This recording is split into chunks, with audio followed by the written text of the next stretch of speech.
morning, students.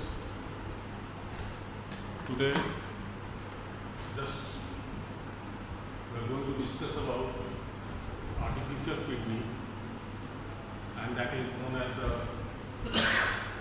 hemodialysis. In fact, whatever work, that is the removal of the toxic unwanted materials from the body of the human being, that is being carried out by kidneys. But there are chances that kidneys are not functioning in a large number of population because of the various reasons.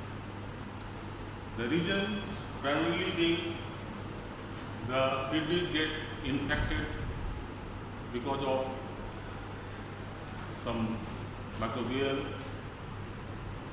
infections, that is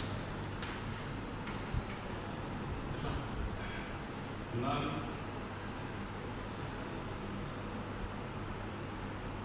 of kidneys, that is primary reason is infections in the kidneys and they are not working properly. The next one may be less flow of blood through the kidneys, and some of the rare cases are there, like in accidents people lose their kidneys. Whatever condition may be,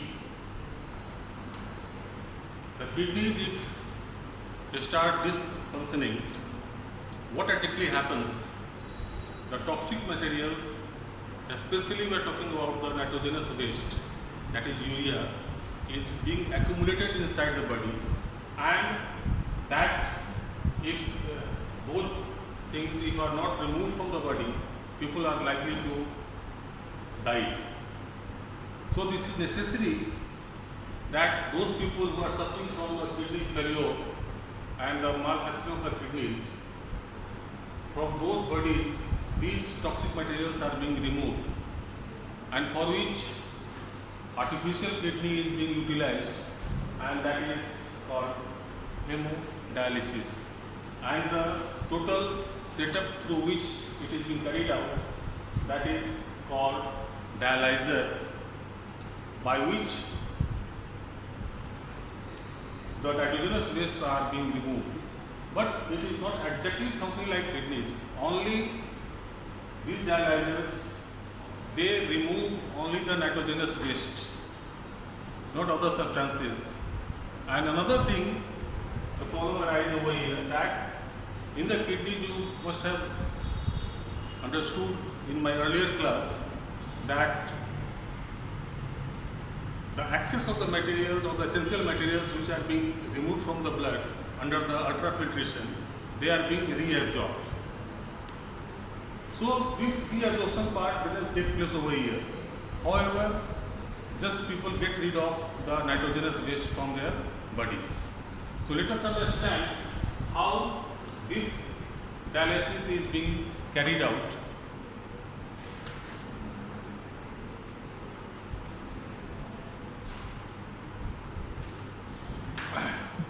Here you will find this is a box that contains the pipelines which are made up of the selectively permeable membrane, or we can call it the semi-permeable membrane, mostly made up of cellophane. Now these pipelines, through these, due to the osmosis and the diffusion, the unwanted substances present in the blood like the urea, they are being removed. Now what is happening over here? These pipelines are associated with two other outlets. One outlet is having the pump into it, and this is attached to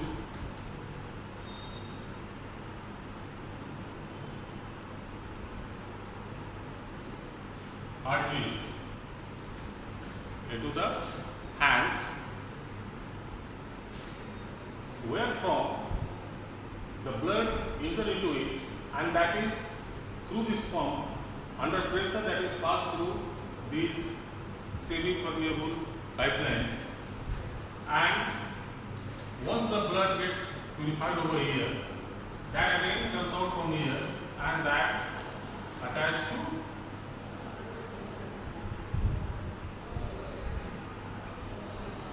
vein. That is blood what is being taken out, that comes out from the body, that is again put into the body itself. That is getting purified once. Now the box in the bottom part is attached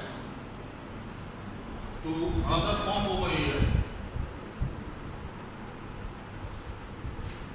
That pumps dialyzing solution. Here it is in this bottle, that is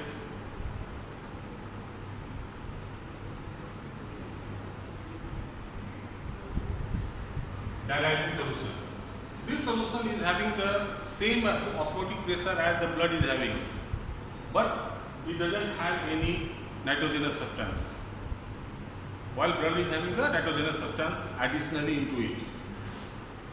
So what happens, through the pump this solution is pushed into this box, and since it is pushed from the bottom, so it fills up the box fully, and at the same time the blood travels through these semi-permeable pipelines, and nitrogenous waste come into the fluid inside by the process of diffusion, and continuously this is being pumped in, and the liquid inside that comes through these ones and get collected over here. That's in the rejected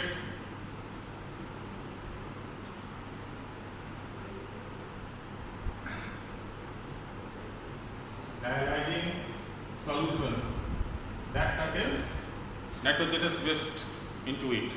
So blood enters from here, then it comes in and then comes out, while the fluid goes from this side and comes from this side. So this way, this artificial kidney or the hemodialysis that works, and thereby the people are getting removal of the nitrogenous waste materials from the body and some of the salts as well. But one major difference is there, kidneys work throughout, and even a small amount of unwanted material in the body that is being removed, while this artificial kidney that is being used once in a week or alternate day or after 15 days, depending upon the amount of nitrogenous waste getting accumulated inside the body.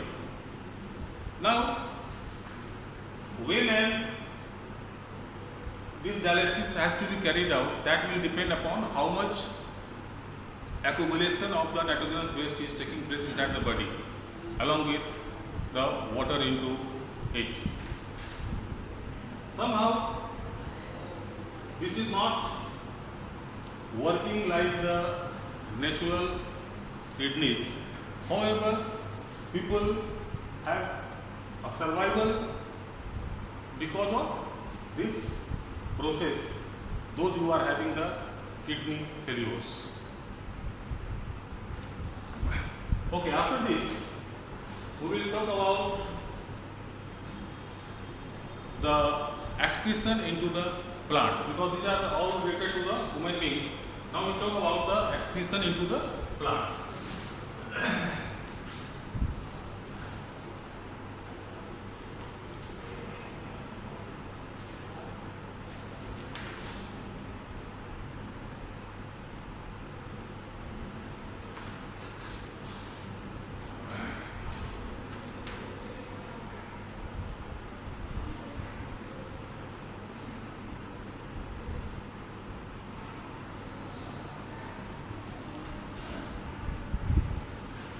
Remember, plants doesn't have any excretory system like in human beings. However, in the process of photosynthesis, oxygen, that is the excretory gas that form inside the plant, and that is being removed through the stomata by the process of gas exchange. So here excretory material is oxygen formed during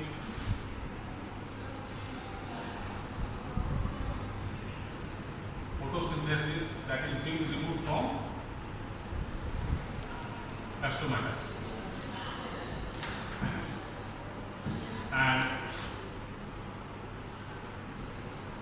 lenticels in the photosynthesis taking place inside the stem. Same way, during the respiration of the plants, carbon dioxide form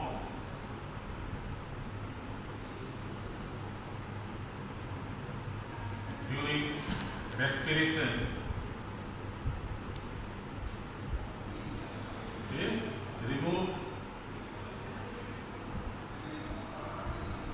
from stomata, lenticels, and in the root here. Then excess of water, that is removed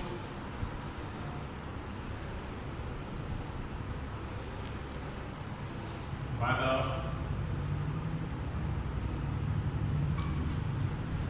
process of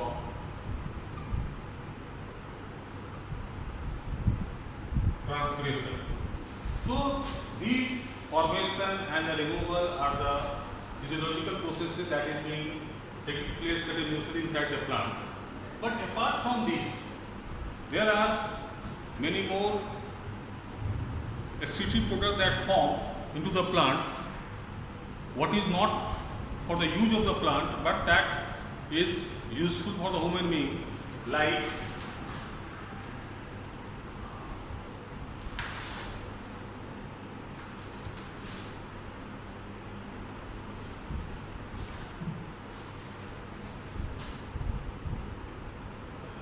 resins, gums. These are some of the excretory materials that are formed into the plants, which are not being utilized by the plants. But plants usually don't remove these. Then what they do?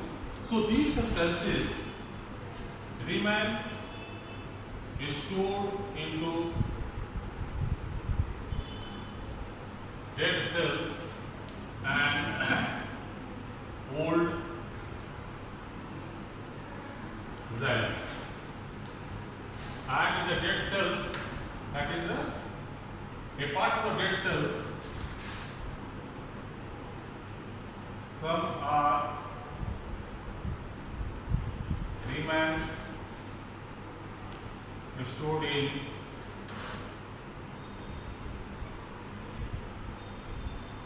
cell vacuoles, leaves,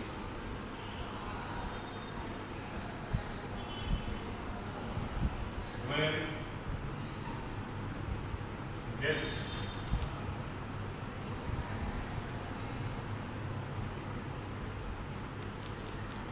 accumulated with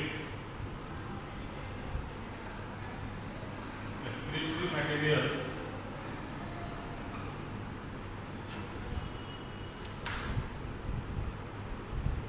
they simply fall down, and some excretory materials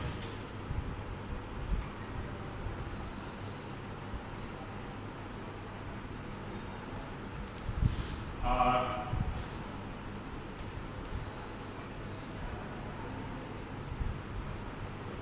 denote by root here